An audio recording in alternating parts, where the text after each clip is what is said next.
Amigos, estamos en Hay que Decirlo con su anfitrión Jorge Incerni. Continuamos con nuestro panel de abogados. Este tema que hemos comenzado en la mañana de hoy, que sé que es bien interesante, muchas personas, lamentablemente, repito, lamentablemente, se encuentran en los tribunales hoy en día en Puerto Rico con estas batallas a veces de custodias y pensiones y todo lo de los menores cuando hay un divorcio.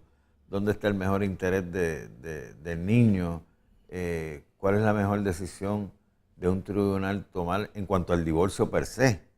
En lo que se relaciona a la dama y al caballero. O sea, son situaciones bien difíciles y los abogados tienen que trabajar esto cada uno de su perspectiva según su cliente, defendiendo sus posiciones y trayendo la prueba necesaria. Salió que los trabajadores sociales se envían del tribunal para que hagan una investigación donde estas personas viven, donde pues, obviamente donde residen, escuelas, etcétera, etcétera, etcétera, para tratar de establecer cuál es el mejor ambiente de un joven en el caso de una custodia.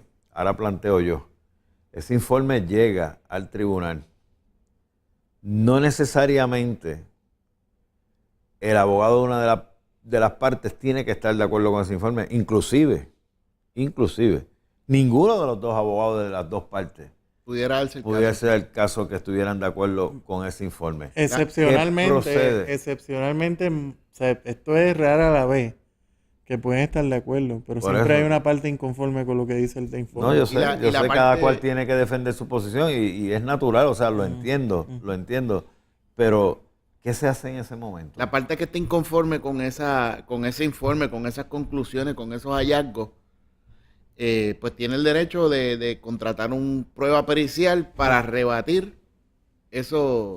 Un perito para rebatir esas conclusiones. Pericial quiere decir una persona experta. Por ejemplo, otro trabajador social privado. Psicólogo, psiquiatra, lo que sea, de acuerdo a la información y porque también el tipo de caso y lo que tú estás impugnando del informe, porque no todo lo que dice el informe aplica a una profesión específica. En los casos de custodia, o sea, si la prueba está hablando de un estado mental que está determinando un trabajador social, pues no es perito en esa área y tiene que entrar en esa revisión porque los jueces no saben. Muchos jueces, por eso tienen estos especialistas en los tribunales para que hagan ese trabajo por ellos, porque ellos no se pueden sentar a analizar. Ellos confían y descansan en la experiencia de estos profesionales que muy bien lo hacen, pero también cuando el informe habla de un tema particular, por ejemplo, de un estado mental de uno de los padres, pues yo no puedo traer impugnar ese informe utilizando un trabajador social. Yo tendría que buscar un psicólogo o un psiquiatra, dependiendo del tipo de situación que se esté presentando.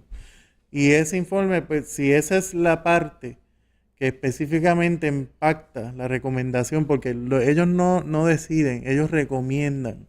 O sea, la conclusión de esos informes, ellos empiezan con una situación de hecho, hacen un análisis incluso hasta a nivel de derecho, porque ellos traen situaciones por otras decisiones. A cada padre lo evalúa un psicólogo, a cada padre lo evalúa y dan la información. Una psiquiatra que ellos contratan. Y la conclusión siempre va a salir con una recomendación al final. El tribunal decide si la coge o no, porque muchas veces se ha dado que el tribunal a veces ha observado otro tipo de conducta y no necesariamente el informe. Por eso quiero aclarar eso, que el informe no es el juez del caso. No. El caso tiene su juez, pero que es el que va a tomar la decisión. El caso tiene su juez, el informe tiene recomendaciones. Mira, este trabajador social usualmente él va a la comunidad, hace un estudio social, refiere a mamá a que un psicólogo la evalúe, a papá el mismo psicólogo, a mamá un psiquiatra, a papá el mismo psiquiatra. Luego integran ambos profesionales al menor en el entorno y hacen un informe. Y por eso son los elementos que pueden haber elementos psicológicos, psiquiátricos, que Rafa dice en cuanto a los hallazgos de ese informe. Y se ramifica, puede haber muchos profesionales que opinen sobre eso, puede haber hasta cuestiones médicas. Yo he tenido casos. Hasta eso yo he tenido casos. Ya mismo voy a hacer una, pero estoy esperando que el licenciado que se encuentra en sala, que no ha entrado al estrado, pero lo escucho que está en sala, proceda a entrar, porque voy a hacer una que tiene que ver con religión, a ver qué opina entonces, el licenciado Carlos Pérez Sierra, que lo escucho en la sala. Eso es una controversia pero no lo veo en el esa Estado. es bien difícil porque hay una cuestión No, de... déjala que Ok. venga, deja que venga el Pero licenciado. escúchate esto, yo he tenido situaciones donde jueces, y yo mismo digo, este informe, pero ¿qué es esto? Porque ha pasado, o sea, esto es una 1000 en 100, vamos a ponerlo. Y jueces han pedido que vuelva y se rehaga el informe, porque probablemente la diligencia del profesional que lo hizo no fue la mejor y el juez a veces no está conforme con la información que Y se lo ha está declarado vertiendo. incompleto, lo manda a Porque buscar más el información juez no se específica. sienta a leer la recomendación únicamente, el juez va a leer el tracto. Incluso él va a contrastar ese tracto con el trámite procesal y las alegaciones que existían en la iniciación del pleito, en el descubrimiento de pruebas. Él se va a hacer un análisis en todo, en torno a eso. El juez, ellos son expertos en adjudicar. Adjudicar quiere decir que ellos van a tomar una decisión. Y en los casos de custodia, hay una responsabilidad del Estado, porque el juez representa en esta decisión al Estado, conjunto con el Estado, el mejor bienestar del menor. Tienen que ser decisiones, y por eso es que la gente a veces no entiende la complicación de estos tipos de casos. Pero mira, puede haber desfilado yo no soy abogado, puede haber desfilado en un juicio una prueba. Ambas partes la presentaron completa. Viene ese informe del trabajador social y el juez dice, caramba, de la prueba que presentaron había aquel punto en específico que no ha quedado tan claro y yo tengo mis dudas y leo el informe del trabajador social y no toca ese punto. Yo voy a mandar a ese trabajador social otra vez a la calle para que me averigüe sobre ese punto que yo tengo la duda. Y no tengo que especificarle que es que tengo la duda. Necesito que me abunde más en la situación de la escuela. Probablemente. Que no la tomó en consideración. No me tomó en consideración, perdóname, que el joven sale de la escuela y después va para un nursery. No veo información ahí del nursery. Y ahí es donde estaba la preocupación del juez, de lo que presentaron ambas partes. Y el juez puede mandar eso a que se vuelva y se realice. Claro, y particularmente tú sabes dónde las controversias se extienden, donde hay lo que se llama alienación de afecto. Alineación parental se le llama. O alineación parental. Alineación parental es una conducta de nosotros. Esos casos no terminan. Lo que pasa es que la alineación parental es una teoría, más bien una teoría, ha sido una teoría probada. O sea, a nivel de la psicología, que habla de estos padres que en el proceso de divorcio, en un proceso de custodia, van confrontando a sus menores, sus hijos, a que hagan cierto tipo de conducta en contra de papá o en contra de mamá para crear ese escenario de que papá es malo o crearle la idea que son malos y entonces estos menores, como dice la palabra, alineación, se alineen con una de las partes. Entonces todo lo que surge ahí y por eso es que tienen que ser expertos cuando hacen estos análisis porque la alineación parental más bien un diagnóstico necesita. Porque siempre se va a notar que hay algo que dice, papá me dijo que haga esto, pero me dijo que no se lo dijera nada. No, esos son el típico caso en que hacen al menor parte de la controversia.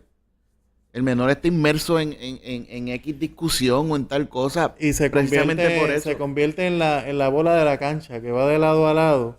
Y entonces no va de lado a lado porque casi siempre la alineación parental es una figura de las dos, padre o madre, quien está moldeando al menor a esa situación. Pero fíjate, yo tengo una preocupación y lo hago con todo respeto, ¿verdad? No estoy adjudicando que uno tiene más fuerza que el otro, uno tiene más razón que el otro.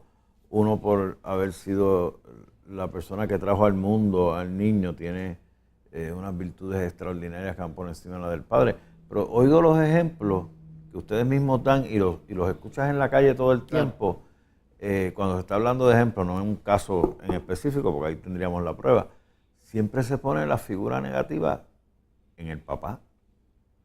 El que tiene el derecho natural debe ser la mamá. Y presumimos que el que ha actuado mal es papá. O que aunque los y dos eso sean tú lo buenos, la mejor es escuchas, mamá. no estoy hablando en el tribunal. Porque por en el ahí tribunal la ahí vamos gente con en la la calle. prueba. Pero hasta llegar allí que le tenga que presentar la prueba al juez,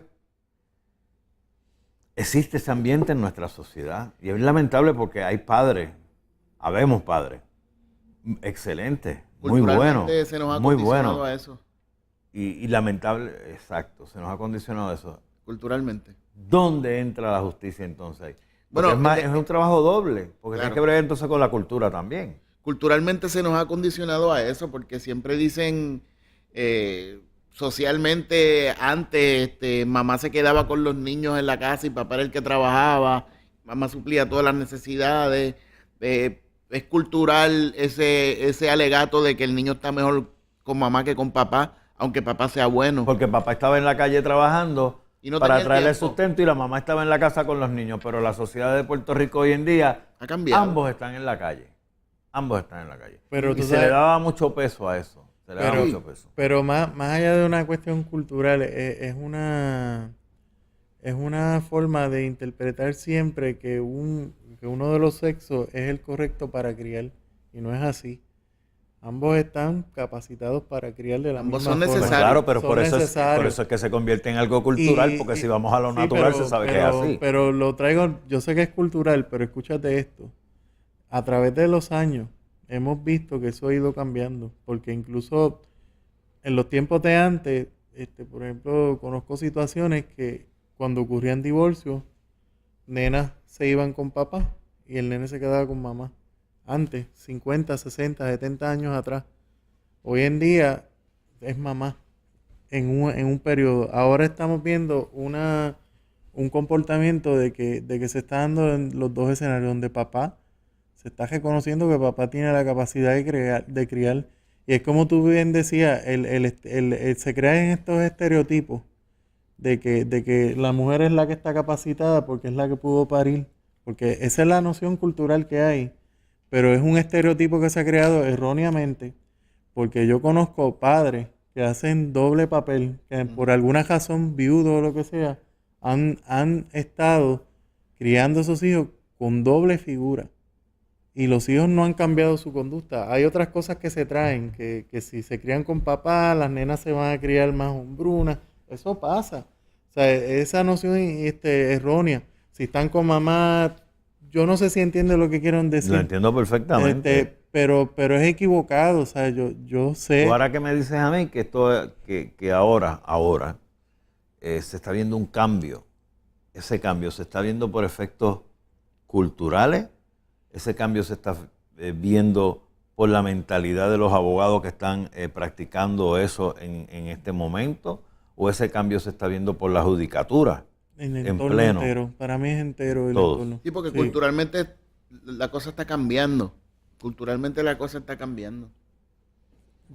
Muy buenos días, saludos al licenciado Carlos Pérez Sierra, bienvenido a nuestro programa. Saludos, qué bueno. No me digas saludos, porque le digo toda la semana. Vengo a saludar, claro Vengo que sí. a saludar. Sí, Pero seguro. tengo que ver como músico también. Teníamos un programa que se llamaba Saludando.